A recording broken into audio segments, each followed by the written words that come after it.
en ce qui concerne l'EJ, en termes d'organisation structurelle de l'EJ, nous sommes prêts. Nous sommes prêts en ce sens que le décret a été pris pour convoquer le collège électoral.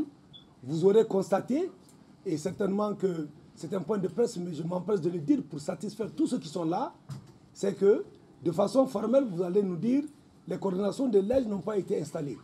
Mais en fait, l'installation des coordinations de l'EJ, c'est un processus. Ce processus a démarré et nous avons accompli aujourd'hui plus de 90% de cette étape procédurale. Nous avons établi 90%, nous avons réussi cela. Pourquoi? Parce qu'il est dit dans la loi électorale qu'au niveau de l'article 4, que l'EJ a pour mission, a pour prérogative l'organisation et la gestion du scrutin de l'ensemble des opérations électorales. Mais à l'article 5, la loi électorale a dit que nous devons bénéficier et que nous pouvons bénéficier à tout moment de l'appui de l'administration. Nous nous inscrivons dans cette dynamique et nous nous sommes inscrits dans cette dynamique pour demander à l'administration bien avant aujourd'hui, depuis bientôt quelques temps, la mise en place du processus et l'écoute des différentes structures et organisations qui devaient composer les différentes coordinations de l'EJ.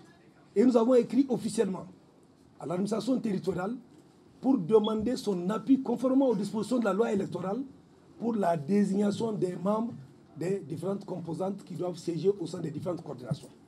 Ce travail a été fait, les représentants de l'administration ont été désignés, les représentants des partis politiques ont été désignés, les représentants de la société civile ont été désignés et nous sommes en possession de ces actes-là qui feront en sorte que dans les heures qui viennent, dans les jours qui vont venir, nous allons sillonner l'ensemble des coordinations parce que vous savez, les coordinations de l'EJ sont au niveau des régions, au niveau du district de Bamako, au niveau des cercles, au niveau des communes, au niveau national, et nous avons à l'étranger des coordinations de l'EJ dans les ambassades, coordinations d'ambassades et dans les consulats. Donc, il nous reste maintenant pratiquement la phase de la nomination et de l'installation. L'installation suivie bien sûr de la prestation de serment. En réalité, c'est des étapes d'installation. Ces étapes d'installation se font en principe en 48 heures.